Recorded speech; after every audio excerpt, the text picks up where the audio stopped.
Welcome back to our channel. ఇది మా పెరట్లో ఉన్న మల్లి చెట్టు అండి. మల్లి చెట్టు అయితే బంగారు తల్లి ఇంకా పువ్వులు ఇస్తుంది. అంటే తక్కువ అనమాట. 7 పువ్వులు, 8, 9, 5, 6 అలాగా 4 పువ్వులు 3 పువ్వుల్లోకి వచ్చిందనమాట. అలాగే మా పెరట్లో ఉన్న విరజాజంట అయితే డాబా పైకి ఎక్కించాను కదా, అదైతే బంగారు తల్లి ఎప్పుడు పువ్వులు ఇస్తానే ఉంటుంది. కానీ నేనే కొయ్యట్లేదు, ఎందుకంటే డాబా పైన ఎండ బీభత్సంగా ఉంటుంది. నుంచుని కోసే అంత చల్లదనం లేదు, పైన చాలా వేడిగా ఉంటుంది. ఏమేంటండి బాబు, మామూలుగా లేవు. నైట్ అంత మానేమో పడుకుంటేనేమో ఫ్యాన్ గాలి వేడిగా వచ్చేస్తుంది. తెల్లారేటప్పుడు కొంచెం చల్లగా గాలి వేస్తుంది, కాసేపు పడుకుందాం అనేటికి మనకన్నా ముందే సూర్య భగవానుడు వచ్చేస్తున్నాడు. నేనైతే మార్నింగ్ పొద్దున్నే లేచి బట్టల పని అయితే చూశానండి ఫస్ట్. మళ్ళీ ఎండలో పైకి రాలేక బట్టలన్నీ ఉతికేసి ఆరేసాను. ఎండ చూసారా, బీభత్సం అనమాట. అలాగే ఇంట్లోకి వచ్చి ఏట మాంసం కర్రీ అయితే వండుతున్నానండి ఈరోజు.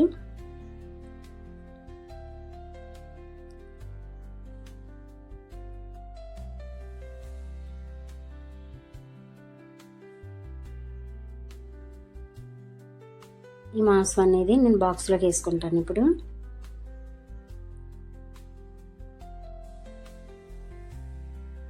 శుభ్రంగా క్లీన్ చేసి కుక్కర్లో అయితే వేసుకుంటున్నానండి. ఎందుకంటే కుక్కర్లో వేసుకుని 2-3 విజిల్ రానిచ్చామంటే కొంచెం మెత్తగా అనేది ఉడుకుతుంది కదా, అందుకని. ఇది బక్రీద్ రోజు వీడియో అండి. బక్రీద్కి మాకు వచ్చిన మాంసం అనమాట అది.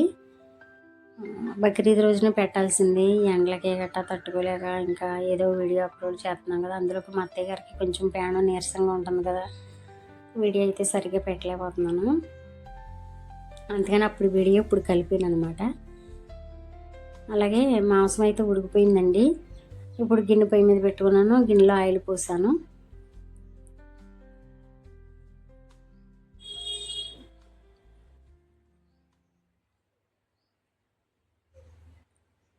ఎండలకి మనకే పొడిసోళ్ళకి ఎలా పడితే అలా అయిపోతుంది ప్రాణం.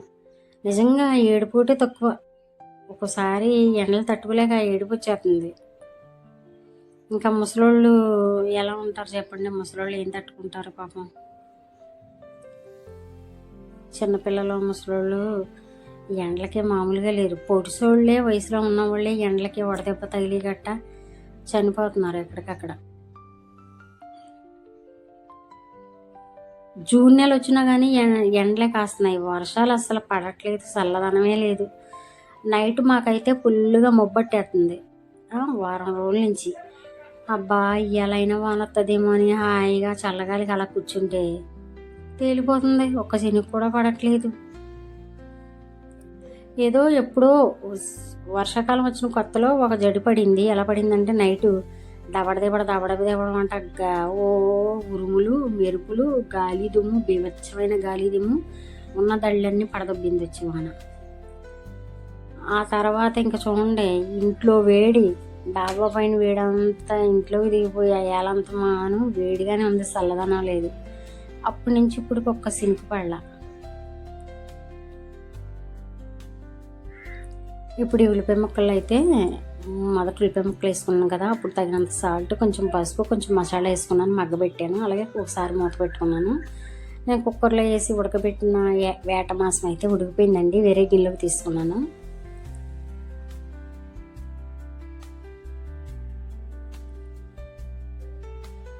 ఇప్పుడు ఈ మాంసం కూడా ఇందులో వేసేసుకుందాం. అలాగే మొదటిసారి మన వీడియో చూసిన వాళ్ళైతే ప్లీజ్ అండి ఛానల్ సబ్స్క్రైబ్ చేసి వీడియోకు లైక్ చేయండి. మీరు ఇచ్చే లైక్ మా వీడియో అనేది ఇంకో 10 మందికి షేర్ వెళ్తుంది, యూజ్ వెళ్తుంది. అలాగే మాకు మోటివేషన్ ఇచ్చిన వాళ్ళు అవుతారు. వీడియో అంతా పూర్తిగా చూసి ఒక లైక్ చేయాలని కోరుకుంటున్నాను.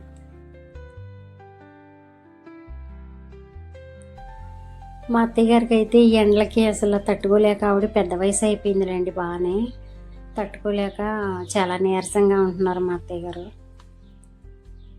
జ్యూసులు ఇవి ఇస్తున్నాం అన్నమాట.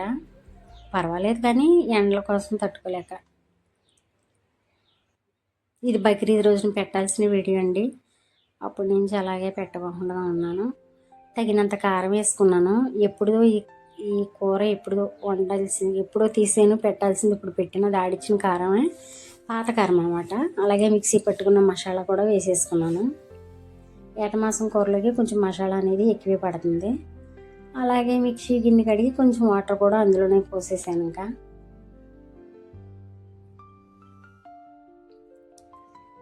ఎందుకంటే గ్యాస్ కాడ ఉండలేక అన్నీ దాంట్లోనే వేసేసి అలా మూతెట్టేసి ఒక గంట సేపు పక్క తప్పుకుంటున్నాను. ఇంకా ఉడికేకొచ్చి మీకు చూపిస్తున్నాను అంతే. చాలాసేపు టైం పడుతుంది.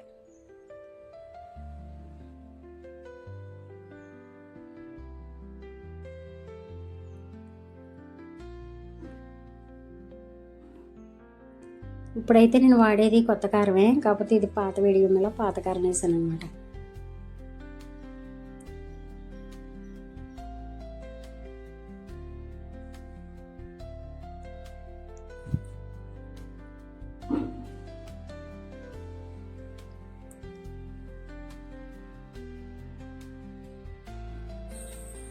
సాల్ట్ అయితే సరిపోలేదండి, కొంచెం సాల్ట్ వేసుకున్నాను. ఏటమాసం అయితే ముందు కుక్కర్లో ఉడకబెట్టిన వల్ల మెత్తగా చక్కగా ఉడికిపోయింది, చాలా బాగా ఉడికింది. మళ్ళీ ఒకసారి మూత పెట్టేసుకుంటే మీకు మూత పెట్టి తీసినట్టే కనిపిస్తుంది, కానీ నేను ఎప్పుడుకో గ్యాస్ మీద వేసేసి తప్పుకుంటున్నానండి. ఒక గంట అరగంట సిమ్లో పెట్టేసి అప్పుడు వచ్చి చూసుకుంటున్నాను, ఎందుకంటే గ్యాస్ దగ్గర ఉండలేక. కూర అయితే రెడీ అయిపోయిందండి.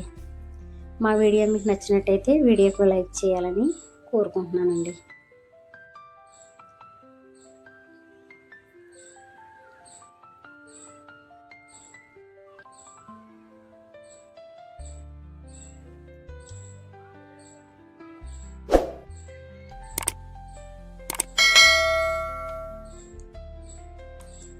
ఏటమాసం కూర ఉడిపోయింది కదా. ఇడ్లీ ఉన్నాయండి ఇంట్లో, పొద్దున్న వేసిన టిఫిన్ ఇడ్లీ. కూర ఉడకంగానే బట్టలు ఆరేసి వచ్చి కొంచెం నీరసంగా ఉందని 2 ఇడ్లీ ముంచుకొని ఏటమాసం గ్రేవీలో తిన్నాను.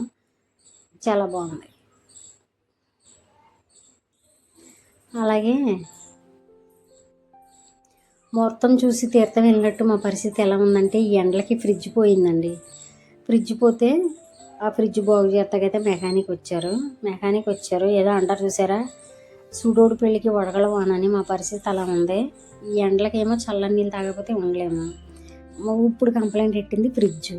ఈయన వచ్చి బాగు చేసి ఏంటి మీకు ఫ్రిడ్జ్లోకి కరెంటు సరిగ్గా రావట్లేదు, ఫ్రిడ్జ్ ప్రాబ్లం కాదన్నారని మళ్ళీ కరెంటు పిలిపించి సర్వీస్ వైర్లు అయ్యి అదే లైన్ మీద ఉన్న వైర్లు అయ్యి స్తంభం కాడికి సరిచేయించి ఫ్రిడ్జ్ అబ్బాయికి ఫోన్ చేస్తుంటే రావట్లేదు. ఇంకో ఫ్రిడ్జ్ అబ్బాయికి ఫోన్ చేశాను, ఈయన బాగు చేసి వెళ్ళిపోయింది కాకుండా మళ్ళీ చెప్తే ఎత్తట్లేదు. మళ్ళీ ఇంకొక అబ్బాయిని ఫోన్ చెప్తే ఎవరయ్యా నీకు ఫ్రిడ్జ్ పోయిందని చెప్పారు, మొత్తం పోయింది, ఏదో ఇందులో కుండ ఉంటుంది కదా, కూలింగ్ ఎక్కే కుండ పోయింది, ఆ కుండ ఎంచుకోవాలో 6,000 అవుతుంది అన్నారు. 6,000 అవుతుంది అన్నారు. ఇంకేం చేయాలి? ఈయన వచ్చేమన్నాడు, ఫ్రిడ్జ్లో ఏ ప్రాబ్లం లేదు, మీరు ఏంటి ఫ్రిడ్జ్లో కరెంట్ సరిగ్గా రావట్లేదు, ఆ కరెంట్ వేరు సరి చేసుకోండి అన్నారు. ఈయన ఒక 1000 రూపాయలు తీసుకున్నారు ఇలా బాగు చేసినందుకు. మళ్ళీ ఈయన మాటలు ఇచ్చుకుని కరెంటుని పిలిపించి ఆ వైరింగ్ అది సరి చేసి అతను కరెంట్ ఏం వీక్గా రావట్లేదు, బాగానే వస్తుందని అతను ఒక 500 తీసుకున్నాడు వైరు సరి చేసి. ఆయన చూసి వైర్ ఏం తేడా లేదన్నాడు. ఈయనేమో వైర్లో తేడా చూసుకోండి అని బాగు చేసి ఒక 1000 రూపాయలు పట్టుకెళ్ళాడు. ఆ తర్వాత వైర్లో తేడా లేదన్నారండి, మళ్ళీ వస్తారేమని ఫోన్ చేస్తే ఈయన ఎత్తట్లేదు. వేరే అబ్బాయికి ఫోన్ చేస్తే ఆయన ఇలా చూడగానే చెప్పేశాడు, ఫ్రిడ్జ్ పోయిందయ్యా, ఇంట్లో కూలింగ్ ఎక్కే కుండ పోయింది, ఆ కుండ వేయించుకోవాలంటే 6,000, అది వేయించుకుంటే నువ్వు సరిపోద్ది, కానీ ఇప్పుడు మళ్ళీ ప్లగ్లో గట్ట పెట్టకండి, షాక్ కొడుతుంది, బాడీకి కరెంట్ వచ్చేద్దని చెప్పి వెళ్ళిపోయారు. ఇంకేం చేస్తాం చెప్పండి? కూలింగ్ వాటర్ లేకపోతే పిల్లలు, నేను, మా ఆయన, మా అత్తగారు కూడా ఉండలేదు కూలింగ్ నీళ్ళు లేకపోతే. ఎండలు ఎలా ఉన్నాయి మా పరిస్థితి చూడండి. అందుకని మా ఆయన గారు కూలింగ్ టిన్ అయితే